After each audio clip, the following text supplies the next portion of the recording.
No, if Happily. it was life or death and the Sasquatch was coming after me, I'd probably die, first of all. Like if it was him or me. I've never had any. Kyle works for me. He saw one. Where were we going? He was going out to Phoenix and cut across some mountains, or had one run across the road in front of him.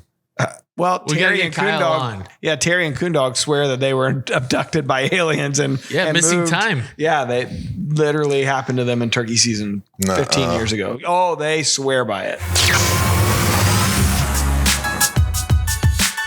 What's up, everybody? Welcome back to the Dreary Outdoors 100% Wild podcast, powered by DeerCast. This is the voice of Tim Chelsvik. If you're not watching the show. And this is the voice of Matt Drury, the co-host here, and we have a special in-studio guest today. We have a credible voice from PH Outdoors, our buddy Paul Hollis. Incredible as well. Awesome. Dude, that's right. Glad to be here. Famous and infamous. What's up, Paul? A lot, man. We're busy. Yeah, so if you follow PH Outdoors, on any of the social media platforms, you see Paul's usually with some sort of like celebrity all over the country. He's in the Northeast. All of a sudden he's down in Nashville. He's with, a country singer. He's We're with the a hockey B-level player. friends. That's right. We're lucky because he's kind of local to St. Louis here. So by default, we get to hang with Paul. Yeah, we have a good life. Meet a lot of good people, and it's not just the celebs, man. We meet a lot of good people. This is a house of learned doctors. That was an accident. I'm so excited. We're firing on all six this morning. So if you aren't aware of what PH Outdoors is, or Paul Hollis, you have a line of specialty no-till drills, right? That can do a lot of different things. And I think you go from a small seed up to the biggest seeds, and you can plant just about anything in this one implement. You got several different sizes, kind of fit everything from a side-by-side to a bigger tractor. And you've been at this for a long, long time now. Yeah, a long time. When we started, we had a background in the turf industry, and we got into this through Dr. Grant Woods. Obviously, he said, "You guys make that. Can you get into the food plotters?" And we did, and we found a niche that fits us really well. We gear to the food plotters, and we try to keep everything simple. Yeah. So, as you guys developed this, Grant was obviously instrumental as well, and helping kind of, hey, here's what most hunters need, or here's what we're looking for, and then you kind of took it and ran with it from there. You've been around how many years now with that line?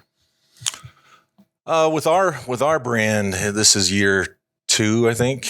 But in the food plot industry for more than 10 years. Yeah. Yeah. So as when we talked off air here, I wanted to dive into it a little bit of kind of some of the mishaps or the common mistakes that people make, because I think Tim and I would gladly raise our hands as a couple of experts in this field. Thank you. Yeah, of mistakes. We already know all the answers. We just want to verify. Yeah, that you also know the that's answers. right. So as I want people to listen to this, and I want them to be able to take something away, because I have a feeling there's a lot of guys that are in our shoes where it's like, all right, I want to plant. We're probably a little late for corn and beans at this point in the year, but there's still fall plantings that people are going to go put in here in the next couple months. So what are some of the things that you see, issues that you see as you go to deliver these units, or guys are doing this, or they're calling you with these kind of questions? What's the biggest mistakes guys are making maybe? There are so many. Where do we start? But the biggest thing is speed. Everybody's in a hurry, and that's the worst thing, especially if you're drilling, because it takes a while, that disc opener goes through the ground, and it takes a few seconds for that seed to get into that slit. Mm-hmm. But when guys are going too fast, you're going to see seed on top of the ground. That's the big thing we see. The other thing is a lot of people won't calibrate a machine. They'll just look at a chart, or they'll make a guess, and they'll just run out and plant. Calibration's key, especially on your smaller seeds, your brassicas. You don't want those big bulbs right on top of each other. And then the big thing with us is just people don't pay attention to what they're doing. I think the big thing is with plotting is to plan your end. It's just like hunting, your exit and entry. Try to keep yourself going in straight lines as much as you can, because those machines don't like the turns. So, look at going in straight lines and look for a cleanup pass. And the other thing is, people think that it's always the drill's fault or the planter's fault when something goes wrong, but there's so many other things. You've got to check your depth. A lot of people just get on a tractor and run. They don't get out and see how deep the seed's going. It can be going too deep, not deep enough. They just want to get on the machine and go as fast as they can. So there's a lot of things that can go wrong, but it's not rocket science. Read the manual, call us, watch a video, you'll figure it out. There's like two things in there that guys in particular don't like to do. One is ask for help and read the directions. Yeah, but it's not that difficult. So I guess when you talk about the calibration, is that for your drill specifically? What are you doing there before you get rolling? I know like a lot of times guys will set out like a piece of cardboard underneath and kind of see how much seed's dropping or whatever. Well, like what's the process? On our machine, there's what we call a seed tray. So you pull it out, you got two knobs, you loosen it, you pull it out, you turn it upside down.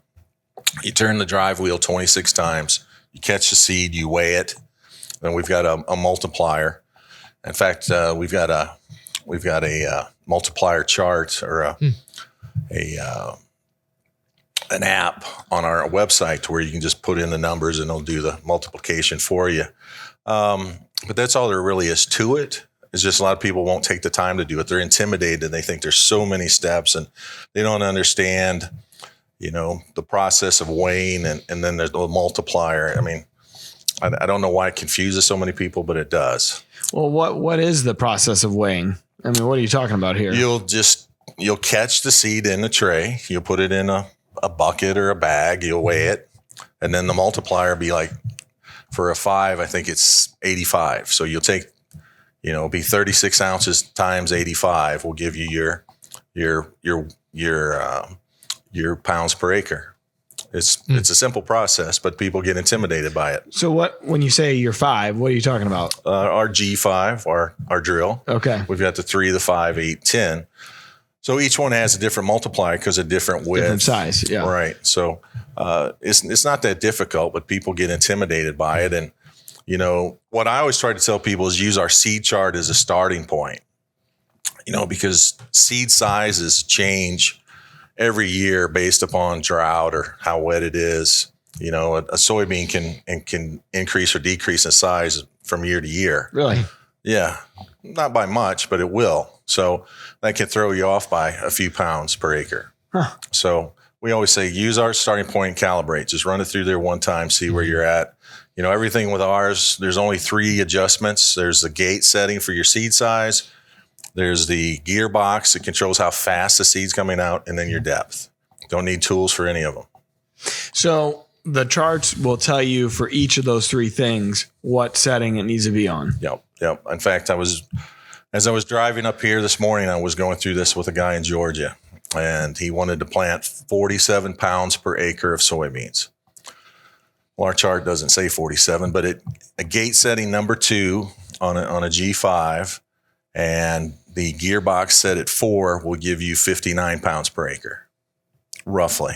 You want to calibrate to make sure it's accurate. But so I told him, why don't you set your gate setting at 2 and go at 3.5. Mm-hmm. Weigh it, see where you're at. You're trying to get to 47, you're going to be doggone close. And what people don't remember is we're planting groceries. We're planting groceries for wildlife. We're not planting for yield. We're not out there harvesting. We're planting groceries. So, if you want to be at 47 and you're planting at 49 or you're at 45, it's not the end of the world. Mm-hmm. Yeah. You're going to get close to what you want. Yeah. And the deer don't care how many pounds per acre you're planting. Is there a preference or is there a recommended pounds per acre? Every seed company has one, yeah. And none of them seem to match each other. A lot of universities have theirs too. University of Missouri has a big chart. Mississippi State has a chart, how many pounds per acre you should use. Mm-hmm. Grant, I always go back to Grant, but Grant always plants heavy, Does it vary by region and soil type?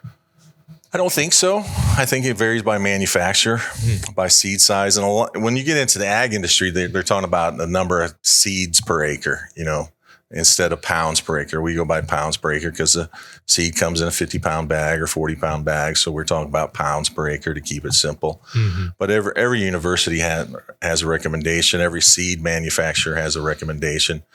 I think Eagle Seed used to be 80 pounds per acre on their soybeans. Grant would plant in 100. I don't know why, but just to get some extra in there, just in case. Yeah. Yeah. There's probably a point of diminishing returns though, too, right? I mean, probably. Yeah. Yeah. And if you're trying to plant 80 pounds per acre, you're out there going fast. You're on rough terrain because, food plotters, it's going to be rocky. There's going to be, be sticks on the ground. It's not a nice ag field that's been, prepped for years. So you're going to lose seed just from that bouncing around. So, if you're trying to get 80 and you set it for 100, you maybe get 90 and, everything's good. Yep. Makes sense. Are there things that guys are not doing in terms of like maintaining their equipment that makes life harder for them once they do get the rare moment to get out in the field and start planting? There's not a lot of maintenance to the machines, but there is wear. And if they're not paying attention to that wear, they're not paying attention to, loose nuts and bolts, things like that. What's going to happen is it's going to break down at the worst time. Mm-hmm. So, you need to be paying attention if your disc are wearing or your disc guides are wearing, those kind of things. Because if it goes bad, it's going to go bad when you're planting. Yeah, Murphy's Law. Yeah. So is there a certain size that you recommend? Like, say you got a 50 horse tractor or 40 or whatever. It's a mid-size tractor. Is it the 5 or, is there a point where it's too heavy, I guess, for the tractor to handle it? Because they are heavy implements, right? They're real heavy. We generally try to ask what lift capacity is. Most people say they've got a 50 horse, 40 horse, 80 horse, whatever. We generally try to say, what's your lift capacity? Every tractor manufacturer has a spec for lift capacity. A lot of people don't know, but if you go to tractordata.com and you put in the model of your tractor, it'll tell you what your lift capacities are. And then a lot of times people say, well, I can lift a 5 or I can lift an 8. Which one's better for me? And if we get into that, then we start talking about how wide are your tires. You want them to drill ideally to be wider than your tires. Wide because of just going back over. Correct. Yeah. What you had just disked or what you just tilled. Yep. Yeah. So it's pretty easy, but it's all based on lift capacity. So go dive into a little bit about and I misspoke there when I said tilled, but no till versus, disking up and the old style of planting and a lot of people have gone away from that, obviously soil erosion and all that. Like give us kind of the pros and cons of what your product does versus the old school thinking of conventional tillage. Yeah. Yeah, the big thing, soil conservation, erosion is a big thing, but there's also nutrients and organisms in the soil that you're going to kill if you're turning them over. I think John Dutton on Yellowstone was telling that hippie chick on the show about her being a tree hugger, but when you're out there tilling to get your plants, you're killing worms, you're killing shrews, you're killing gophers, you're killing all this stuff. And there's microorganisms in the soil that you're going to kill, but, and not to knock conventional tillage, but the big pro for us, even if you don't believe in no-till, is time savings. You don't have to go out and spray. You can just drill. And, if you get into where you're crimping too, you're going to reduce the amount of fertilizer as well. And I said not spray, but you're going to you will have to spray, but you're going to limit the spray because when you're doing conventional tillage, you're bringing up weed seed. So you're going to reduce the amount of spray. So you're going to spray, plant. You're not going to be out there disking, planting, spraying again because you brought up weeds, spraying again because your weeds out there spreading fertilizer. You're going to reduce the amount of time you're in the field. So basically, you go in and you gotta kill off what's there before you go and plant. Right. Correct. That's it. So you're saying go in once, spray it down, kill off what's there. How long before you then go back? You can do that pretty much right after. As soon as it dries. Yeah. A lot of people say you got to wait a week or nah. A lot of people, there are people who will spray and plant with the same tractor at the same time, glyphosate is foliar. So once that dries, it's good to go. I always plant spray same day. Try to knock it out on a weekend if I can. Yeah. Yeah. You also think about like the no-till process, and we always get hit with a late August, early September drought. And I have to imagine that would be a little better for moisture conservation in the soil if you're not breaking the soil open and exposing it, all that surface area. Absolutely. 100. Yeah. Yeah. And then in the last 3 years here in Missouri, people have found out that they're going to have a lot better plots if they're no-tilling because you're going to conserve that water. You're not turning it over to where it's going to dry up or run off. It's much better. And I think that's the issue I've run into, because I've borrowed implements from you in the past. I know what your problem is. You wait to the last minute. You didn't have to call me. You're right. I'm teasing. No, you're right though. And that is the issue, but I'm always trying to time the rain out. And it's like, I've seen it so many times where we get a rain in early August and everybody I know plants, like Bennett and all those guys plant. And it's just like, man, we always hit a really dry patch then for weeks on end afterwards. And it's just like, all right, it came up, you hit the first rain and it came up a little bit and then it just got roasted. And a lot of those guys are replanting. And so I'm always, and then they're stuck, with whatever it is, oats or wheat or whatever. And, late September, just trying to get something green for the rest of the season. And I'm always trying to time it and prevent that because I've been burned before with it. But when I haven't used, when I haven't been able to use your implement, I've gone in with an old crappy disc that I got, and then we'll go and just hand seed. These are small little plots, so It doesn't take long, but that's the equipment I got there on the farm to use. Right. And I often think like, man, I got weed issues if it does come up, and it is time consuming to go kill it and then go re-kill. And, I don't know, man, I know I'm not doing it the best way possible, but it's one of those things where, like you said, the timing is everything. And that's the hardest part to figure out when to go in. When to you is the most ideal to go in and try to no-till drill all your food plots for fall. Yeah. For fall. For fall is August 10th, roughly. Yeah. You're 90 days before our average first frost. And you're right. I don't know how many times I've planted 1st of August because there's a rain coming, and then it doesn't rain again until October, or I've even waited till I'm like, heck with this. I'm going to wait till Labor Day. Yeah. And plant Labor Day. And still, you go a month, you go 6 weeks, 8 weeks, no rain. October till you get rain. But the advantage is you can come back in with wheat or oats or something like that. Yeah. But August 10th is what we shoot for.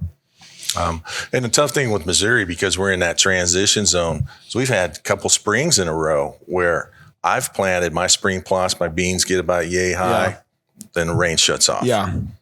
This year's been a little different. We've had a lot of rain. I think a lot of guys are talking about how we should have a record year as far as growth, antler development goes. We've had good rain, timely rain. Now, the next 2 months is where we usually, where it can really, get ugly here, and they may not finish out quite as strong if we do hit a drop. But with that, hurricane. It was the earliest hurricane we've ever seen landfall on, I think, and down in the Caribbean. And what was the name of this one? Barrow or something. Yeah, something like Barrow. that. It's supposed to hit us tonight. Yeah. We're going to hit another rain patch, and we've had rain last week, and we've had a lot of rain this year. Yep. And I think to myself, it's like, all right, well, is this the year? We've had 3 rough years. Is this the year finally where fall's we're gonna have good rainfall? Timely rainfall this fall the end of the summer. Hope so. But the nice thing for the food plotters is you're going to see a lot of standing beans and corn this fall. Yeah. So there's going to be a lot, to hold the deer, take the pressure off of your fall plot as they're coming off. Exactly. Last 2 years or maybe even 3 years, I've been in a position coming into fall. Spring didn't do any good, and then go into fall.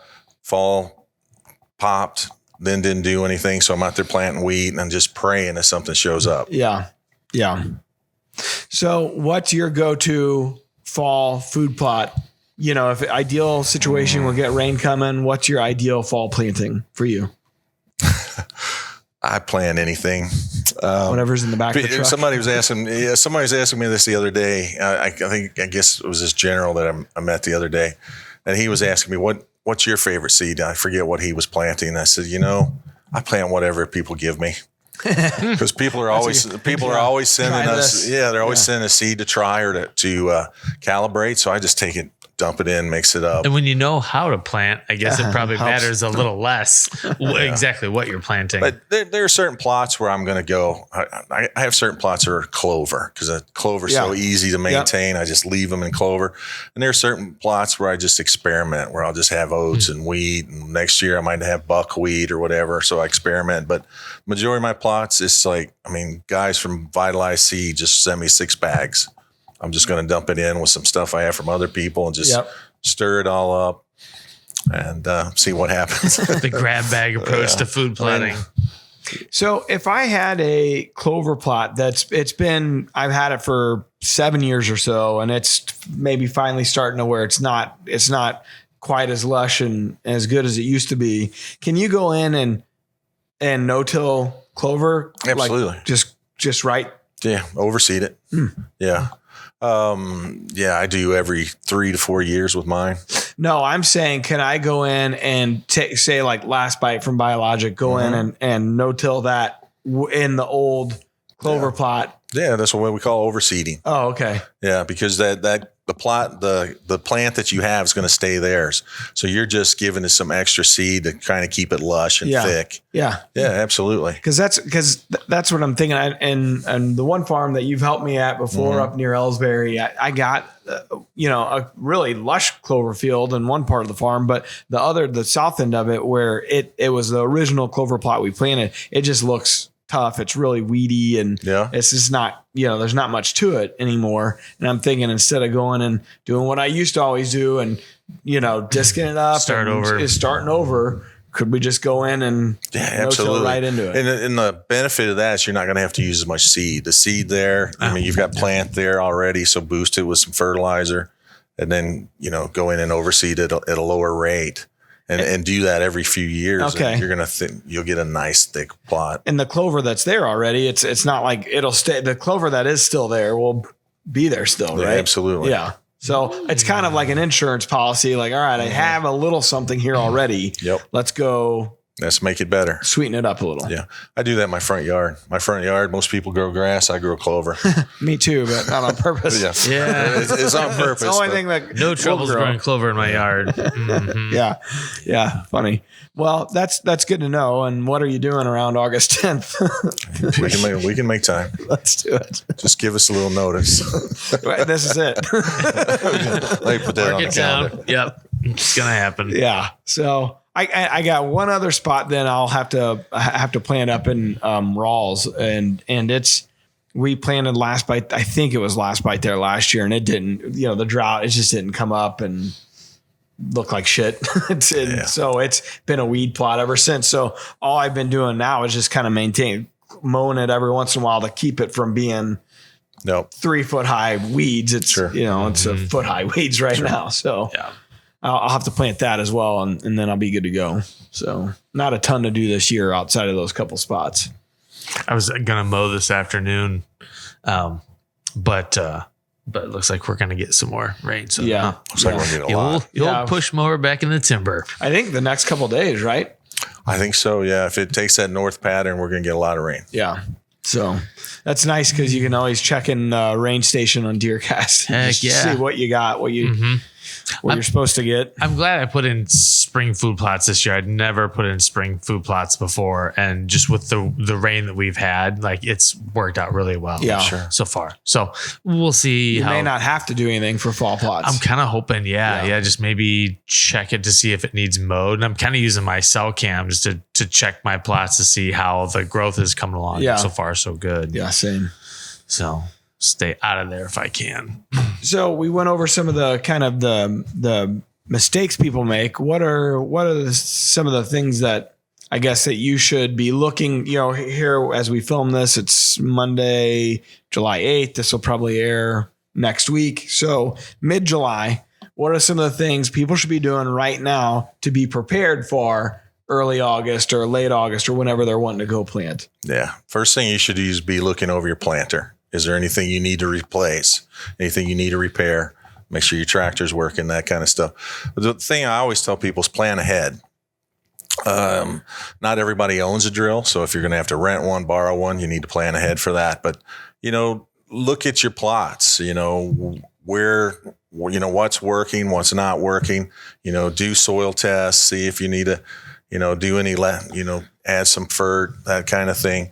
But it's really planning, and right now I was down at my farm over the weekend for a little bit, and I'm driving around like, okay, this area looks good. This doesn't, but I think I'm going to clear that out. I'm going to add a little 1/4 acre hidey hole plot. I'm going to put some clover in there and get that established. I got another place where I got a 1/2 acre. I'm going to knock out some trees and try to get something going in there. But it's really plan ahead, look at your farm and, have a plan and make sure you've got your seed and you've got everything ready. So, at that last minute, you're not stressed out. Yeah. Yeah. That's usually where we're at. I'm the same way. So yeah. And that's the problem. That's the other problem. Like everybody's going to be planting at the same time. So you're talking about planning ahead. Like I guess you could go to a local, what are the offices where you can rent the drills? RCS, MFA, a lot of MFAs have them. Yeah. Some seed houses have them, but everybody wants them at the same time. Yeah, that's the problem. Yeah. So if they're looking to buy, if someone's looking to purchase a drill right now, where can they find you, your info? Where can they check out your actual ph-outdoors.com? Don't forget the dash, but we're on there. There's a form where you can contact us and we'll tell you where the dealer distributor is and try to get you set up. So that's the biggest thing. Like you got a dealer network that they'll have to go to purchase through. Yep. All over the country. Yeah. Yeah. Why are you going and delivering all these units yourselves?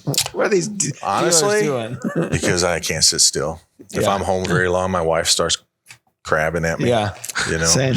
But I start pacing. That's the big thing. But I generally just like to meet people. Yeah, and a lot of it is celebs, so you want to get out and meet those people. But in general, I just like to get out and meet people. Everybody's got a different situation, and it's a different kind of world, and people. Unless you've experienced it, and I know you guys have, but you go see somebody on their farm, they're pulling out their cameras or their phones, they're showing you trail cams, they're showing you, overheads of their farm and where they started, what they want. There's a real passion, in the hunting world. And that's what, turns me on more than anything. So if I have a choice between sitting at a desk, working on a computer, going, driving 12 hours to see someone, I'm in the truck, I'm gone. Yeah. So I think that's, you touched on it a little bit there, but a guy that, has their own property or even, leases their own property and they have the equipment there, they're purchasing one of your units. Those guys are pretty hardcore, passionate people about wildlife management, about making the property better. So I could see where they would geek out on showing somebody, you know, here's what I did with the place here. When I got it, this is what it looked like. Now check this out. You know, here are the plans that I have. That's kind of a common thread, you know, even when we had Ed Hammersmith and from Vail, you know, that's the common thread with guys that are doing it at that level. It's like, man, I just love working on the property. I love seeing what guys are doing and improving it. Yeah. I love doing that almost as much as hunting, you know, and that's my getaway is that tractor therapy time. And what a lot of people don't realize, and, you know, hunters get a lot of criticism for, you know, what we do. It's cruel, it's this and that. But, you know, if it wasn't for hunters, there wouldn't be any game left. But, you know, when you're out there working on your property, everything benefits from butterflies to turtles to deer to turkeys. You know, it's great for the environment, you know. When you're planting plants, it helps, you know, keeps the water from running off. You're helping with water conservation. You know, you're just making it a better world. Yeah. And that's something that we can all take pride in. Well said. Yeah. Heck yeah. Well, all right, Tim. Normally we give people a chance to, like our guests, to leave before we start in with the show shenanigans. But you're here, so you're stuck. I like shenanigans. Yeah. You've been here enough where you know exactly what you're getting into. Yeah. We've had the last couple of guests are like, yeah, I think I'm going to leave now. Like on the Zoom calls, they're like, yeah, I can't fault them for it. No, I get it. All right. Well, so this week's real wild clip is kind of hits close to home for both Paul and I. So this is over off the Al Foster Trail. Oh yeah. Yep. This is you guys live kind of near each other. Yeah. Yep. Paul may think too close, but no, I like having good neighbors. I don't know about Tim. Different story. All right, so explain to us, what do we have? So here? my buddy Doug plays guitar at our church, and he and I both run the Al Foster Trail a lot, and it's an old rails to trail project that parallels the Merrimack River. It's really good ground. There's some big deer down there, but there's also some really interesting deer down there. It's not just big bucks that are interesting. So my buddy Doug came across this deer that he has seen on multiple occasions. In fact, it's become almost a bit of a celebrity in this area. All right, so let's roll that clip. Here. Oh, we got albino doe, albino, like full out albino, nose to tail. Whoa. And it looks huge. That's actually a small railroad track. I was going to say, what's going on with this railroad track? Is this the mine train at Six Flags? That's a miniature train place? Mm-hmm. Wow. Yeah, over along Al Foster. You should take the kids over, Matt. They'd have a blast. They have miniature trains over here? Yeah, they're awesome. Anybody can ride them? Yeah. Can I drive it? They've got a conductor who takes his job very seriously, by the way.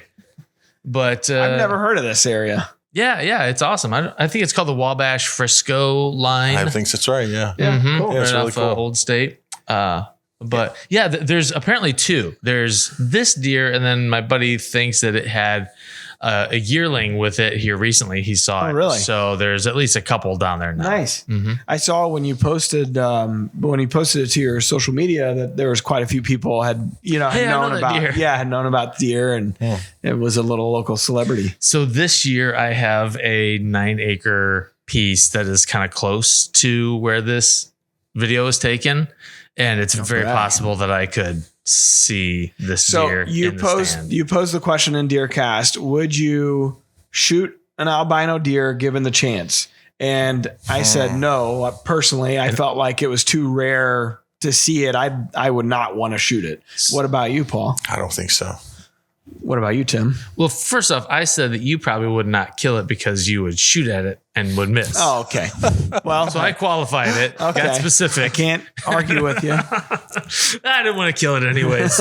I don't know. I go back and forth on it. Like, for some reason, killing a piebald seems like a slam dunk. I would love to kill a piebald doe. I would have no problems with that. There's something different about an albino. I would definitely be... It's like the ginger of the deer world. You can't mess with that juju.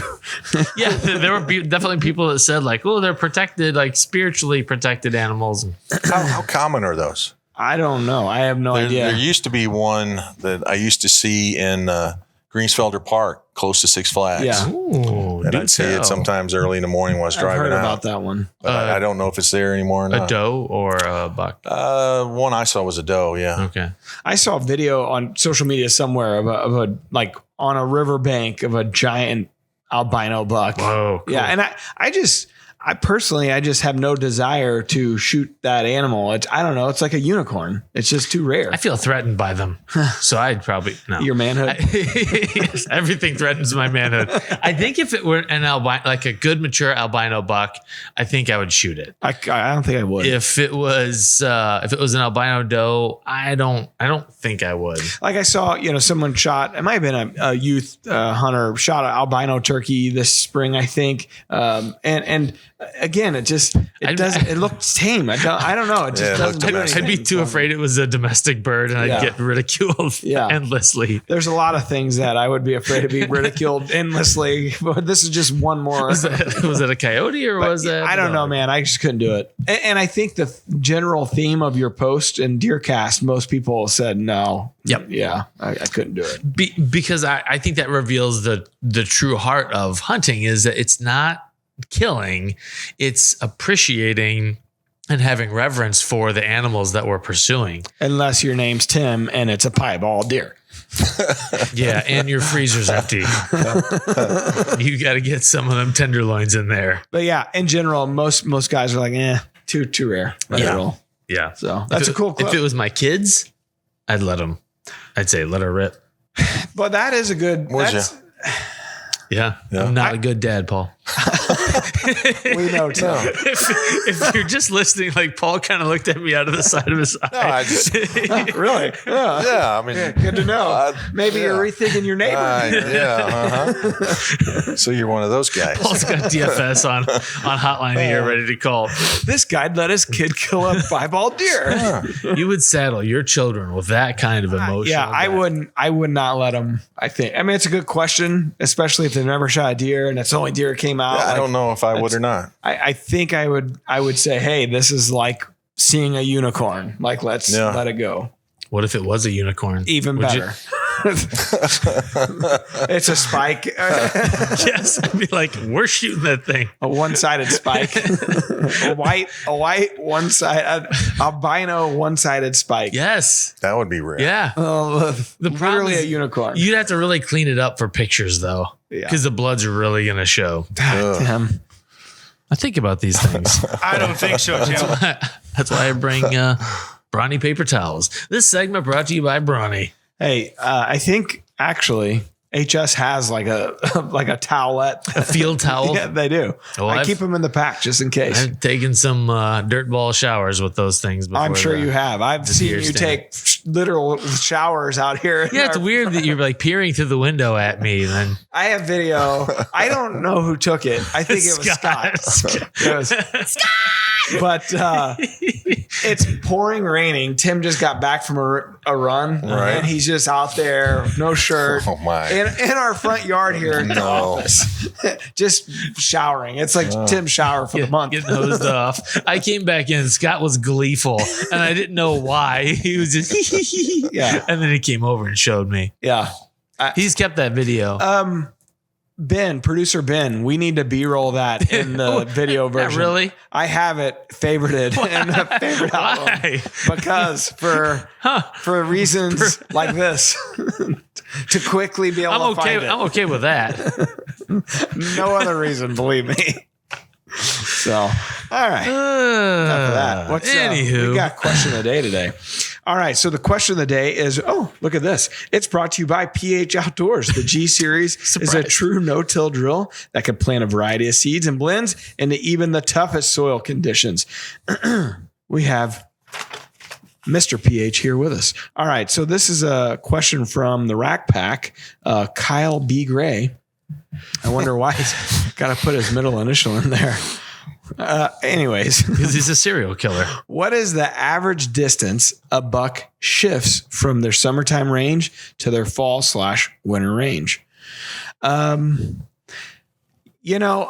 We should have probably had a biologist on for this question, but it is interesting because I think each deer has a little bit of their own personality, and that's really, you could just have some homeboys. I know a lot depends on what kind of food source is in the area. If you're in big ag, country, they may be hiding out in those cornfields or hiding out in the timber just right on the edge of a bean field or whatever.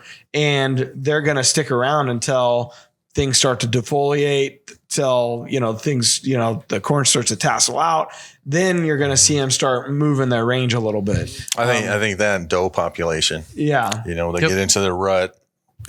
Big time changes it. They're going to go where the does are. Yeah. So I don't know. I'm sure there is some sort of quantifiable answer. I mean, the short of it is it can change a lot. Yeah. Or it can change a little. Well, you hear some guys like, hey, even Mark, because of the way he's got his properties set up, a little 80 acres here and 100 over there, he might be miles apart from his own farms, and he'll end up having a picture of a deer show up 2 miles away, on a different piece of property. So you hear that a lot, especially like you said, once the rut starts rolling around and they start roaming and looking for the next available doe, you really start to see that. But as far as summertime range to fall winter range, I think it'd probably be as dependent on food. Food's a lot of it, but it's funny how you see those bachelor groups all summer and you're like, man, I got all these bucks. I got it. 15. You're down to none once. Yeah, exactly. Season opens. They just scatter. But I think food and does, I think drives where they go. Mm-hmm. Yeah. I wonder, we'll have to look into that. We should have been more prepared as far as a better answer for this guy. If there's a actual range. You should have somebody on a lifeline. Good call. Hey, this guy, text Grant real quick. Kyle didn't pay anything. Oh, true. He's getting what he paid for, literally. Well, we are asking people to send us these questions. That's true. We did ask. Is that the only question you got for the week? Well, yeah, we got to spread them out because we get so few questions. We got one for next podcast. Because people get stuff like this when they do ask a question. They're like, we used to have a lot of questions. It's weird. Oh, wow. They've dried up. Huh. So on that note, if you'd like to leave your own question, you could go to treeoutdoors.com, the podcast, and leave one, or you could just go to the Rack Pack and leave one there. There's also a link in every show notes that you can leave an audio message and you can hear your own voice on the show. We used to get a lot of those. Really? And we made fun of those people mostly for the way they would leave the question. And for some reason, nobody will leave one anymore. This is Frank from Indiana. How do you enter the contest? Last year, they'd go into a diatribe on. It'd be like an 8-minute long question. And then they'd forget. So we're not making fun of you. We're making fun with you. Thank you. I'm sure you were nervous, Frank. The wildlife word this week is brought to you by Victory Archery, the carbon arrow experts. A guy on Facebook, Matt, messaged me and said, you and I need to do some like archery challenge thing where like you're shooting 100 yards, 200 yards, 300 yards, and people win things based on what we hit. And I said, Victory's going to have to pony up a lot of arrows. I've been practicing. I'm getting ready for elk, man. I'm going to be dialed in. Now, I haven't shot out to 100, but I'm feeling decent at 60. All right. So let's go, bro. Let's bring it. Me versus you. Let's go to that guy's range that you talked about out in wherever that was, Eureka. Let's go to that place. We should. I do need to get the bow out and do some shooting. It's been a minute. Yeah. Since turkey season. So I have an HHA sight and I have the Rise. So the way it works is obviously it's a dial. Yep. And it has the one single housing or whatever with 2 pins in it. And it's vertical, right? So I had it all dialed in, but I left my setup tape on it all fall last year. Instead of actually the way you're supposed to do, you sight in at 20 and you work your way back to 60. And once you figure out on the setup tape what number you are at 60 yards, you then, so say for instance, it was 57 for me. Mm-hmm. I go to their tape and I pull the 57 off and I put that tape on the wheel.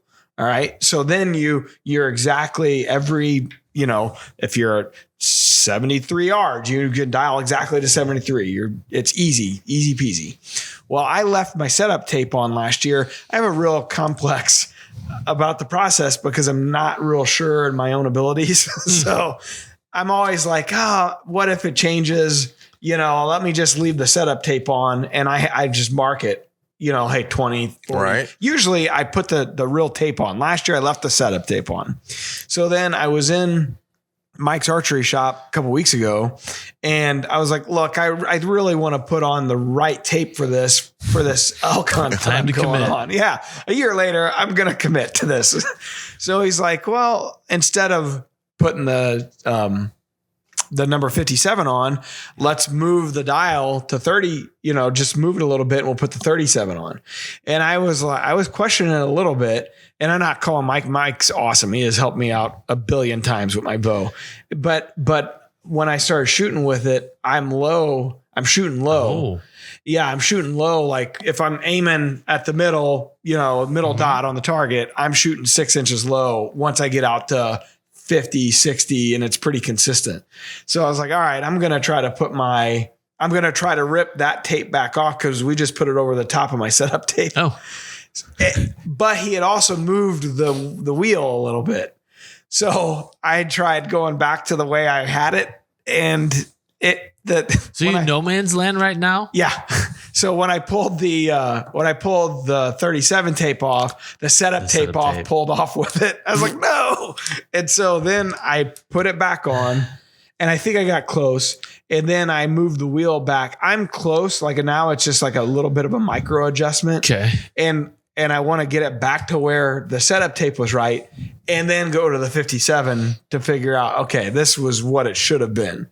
And I say all this to say, just when you're doing it originally, sight it in right, and don't do what I just did last year. Don't do what Donnie does. Do it the way you're supposed to. So when you get out to 60 and you figure out the number you're at 60, just put the damn tape on. If you're shooting consistently. Yeah, that's why I didn't put it on.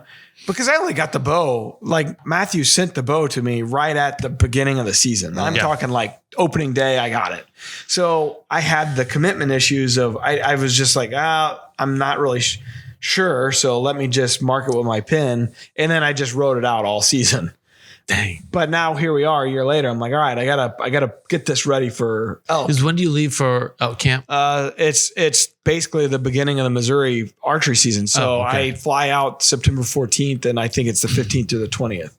Okay. And so anyway, so I'm just trying giving you a little advice. Like, don't do that. If you get it, just put the regular tape on once you get it set up. Because it'll save you some heartache down the road. And you can also get more tapes. Yeah. That's the cheap part. They'll send you plenty of tapes.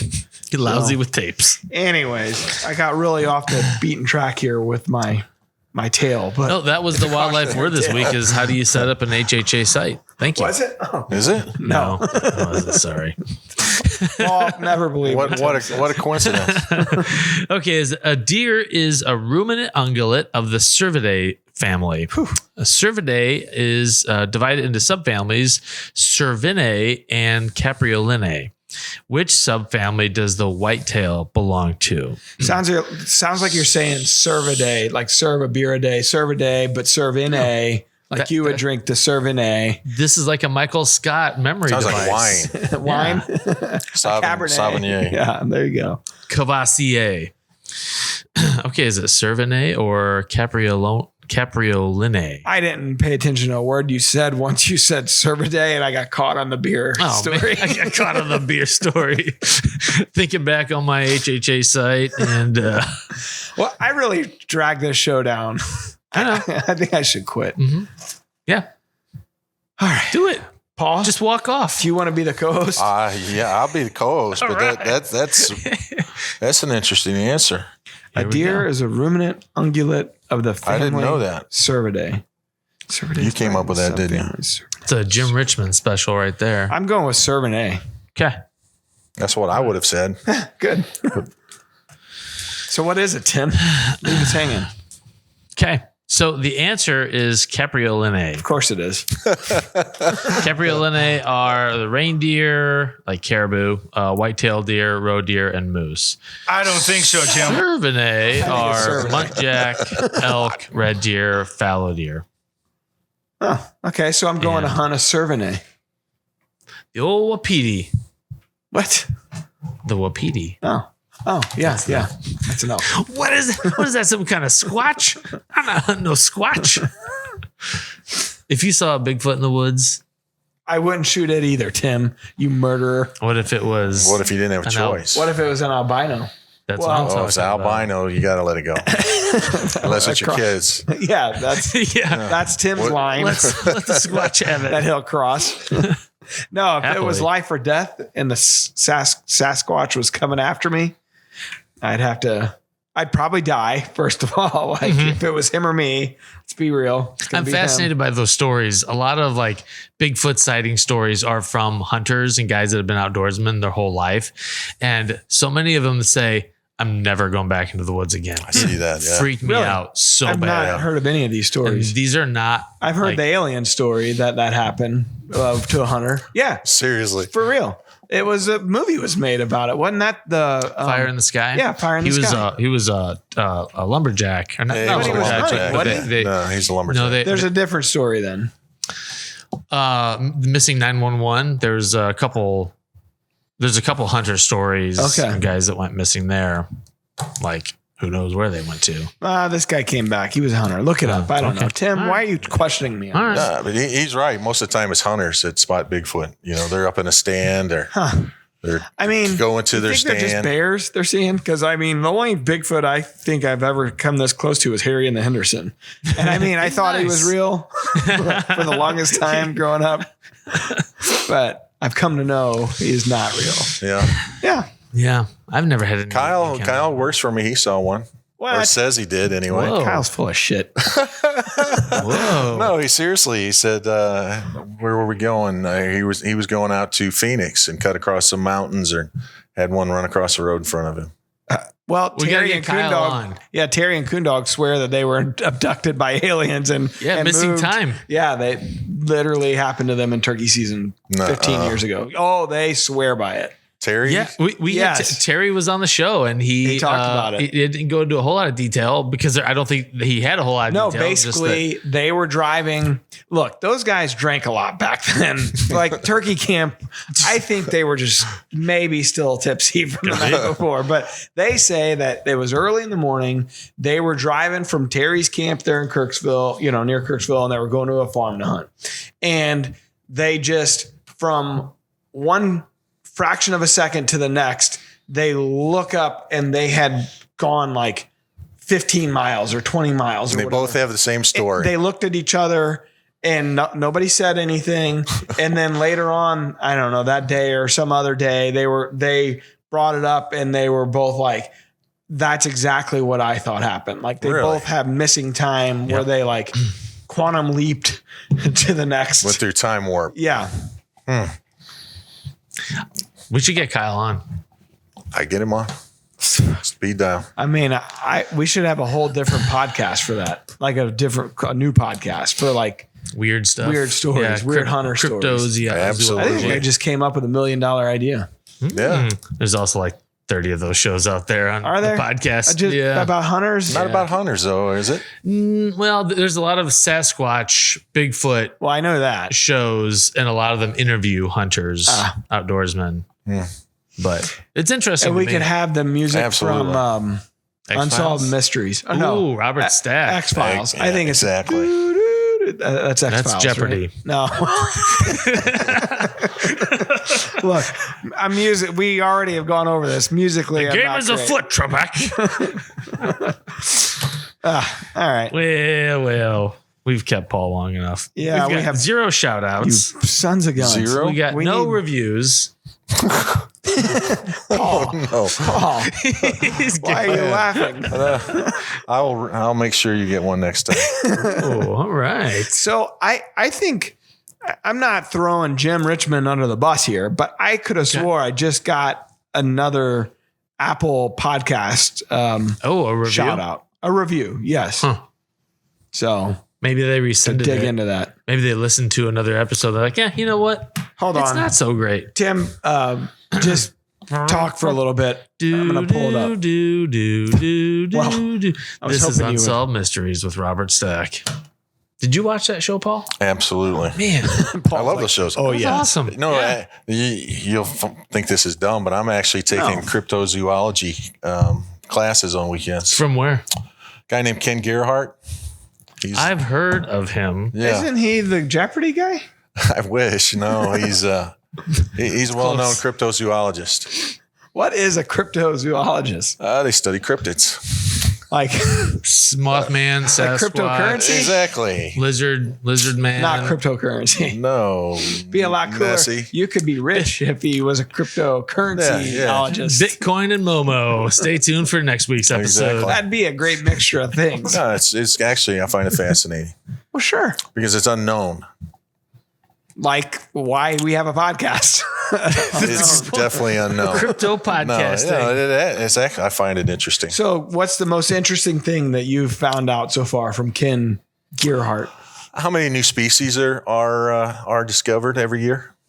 No shit. Mostly in the ocean? And you would think like just little snails or little lizards or whatever, but big animals are found every year, and not only on land but in the oceans. I It's knew pretty the amazing. ocean. Yeah, it's pretty much Yeah, I mean they found a new species of I think it was deer in Taiwan. They're finding new species of animals, monkeys, and different things all the time. Yeah, and the thing with cryptids is. Like Bigfoot, for instance, so it could be something from the past that, as I forget what they call it, but it's A relic hominoid. exactly. Are you shitting me right now with This this? is my guy right here. Oh, he's your guy. But they thought that Anything nerdy that you can't use in real life, Tim's got it. Here's full circle. So one of my favorite cryptozoology paranormal podcasts is the Micah Hanks program. I love him. Micah is friends with Cuz Strickland No way. because Cuz's daughter helps Micah out with his podcast and some other stuff. Yeah, I love Micah. And Cuz loves Micah, and he's like, we've had all kinds of great conversations about UFO. Cuz is super interested in UFOs and cryptids, and Cuz needs to have Terry and Kundog on. they're cryptids into themselves. Creepy? No, cryptid.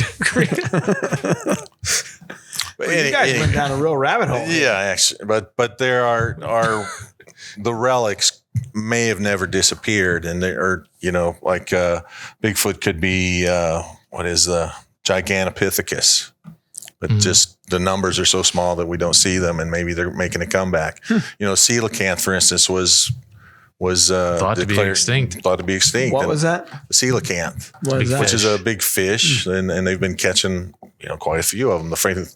They found it back in 73 or something. They caught one off the coast of Africa, and now they're back. And It's interesting. it's interesting. It is. I mean, what's the big shark? The Megalodon? Megalodon. They think they've seen some. NASA actually had one. They think on the radar. The U.S. Navy thinks they've had it's a big shark. They don't know it's a megalodon, but they've had them on sonar. Where at? After in the water. South. Boom! I couldn't help myself. I honestly don't know. I don't know, but in deep parts of the ocean. I feel like Africa, somewhere around south of Africa. Sounds exotic. That works for me. Yeah. Who's the dumbass now? No. But I find it interesting. Yeah, fascinating stuff. Everything's cryptid until it's understood. Like I can't that's the read. thing. Everything's magic until we figure it out with science. Yeah. All right. Hey, Speaking of science, say that. all right, Paul. It's science. Wonderful. Science is great. Science is good. I did not Deep- do well in deep science. It insight. might surprise you to know this. It's like a Trump-ism. Science is great. We love I science. love it's gonna science. be good. Science is good. Science is great. Terrific. I'm a big science guy. Okay. Is that enough? Have we had enough? Have you had enough, Paul? Yeah. I'm up for more. Are you leaving directly from this podcast and driving somewhere I'm having lunch with my technical manager, and then I'm headed to Colorado. today? today. Oof. Yeah. Need more first form energy for that drive. Possibly. One man For the up. road, a roadie. You know, Road sody, as sody. the kids call them. wouldn't hurt. Hey, It's, we got a whole cooler full. Yeah, man, these things are awesome. Yeah. I love First Form, and their bars are so good. Really good with vodka too. Oh, really? Whoa. It really is. I mean, I know Tim knows this already, but it's just a little goes a long way though. Yeah. Of the drink, the vodka, pour pretty stiff. I guess I could see that. Red Bull. Oh, You know, yeah. a lot of people do that. Drank a lot of Red Bull vodkas in college. I'm lucky to be alive. Wait, you must have started college late because you can't start drinking until you're 21. Yeah, that was something. That's about when I started. Okay, Yeah. good. Anyhow, Okay. is this it, Tim? It's got to be it. Okay. Good? All right, Paul. Thanks for coming in. Thanks for August having the me. 10th. I got it on the calendar. Hey, we got a couple new machines that we have coming out, or we're in testing. We might bring up, and Oh yeah. Whoa. we've got Do a- tell. Fashion we've show. got Can you tell? we've got a min-till, which is basically like a no-till planter, but you prep the ground a little bit. So, Basically lighter weight. is it planter. similar to what the Groundbreaker was, the old back in the day? No, it's still planting in rows, but not as much weight. So you'd prep the ground a little bit. Oh, so what would you have to do prep wise? Depending on your soil, you could disc or you could till. But a lot of people still like that conventional tillage. You like to turn the soil, but they want to plant in rows, and you can't do that with a lot of planters. And we're working on a UTV ATV line. So Now we're talking. Yeah, that might Now be we're talking my language. Yeah, so a drill that works with UTV, Sweet. ATV. Our G3 will work with a UTV, but it weighs 1,400 pounds. Yeah, you got to have a pretty beefy side by side. So we're coming out. We're working on something that'll be less than 1,000 pounds. You know, though I used that with it was the old Groundbreaker. It was not the G3, and it was heavy. And I used it with that Tracker 800, and it worked.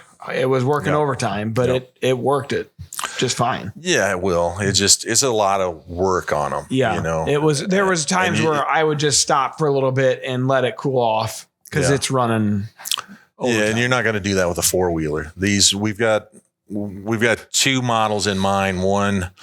One is about 4 feet wide that'll go work with an ATV, and then one is about 6 feet wide to go with a side by side. Do you think there's more hunters using ATVs or side by sides for that kind of stuff now? I mean, back in the day, I'd say ATVs all day, but so many people have a side by side now. It seems like. I think most people in general have side by sides, but our problem is everything we have's orientated for tractors. Sure.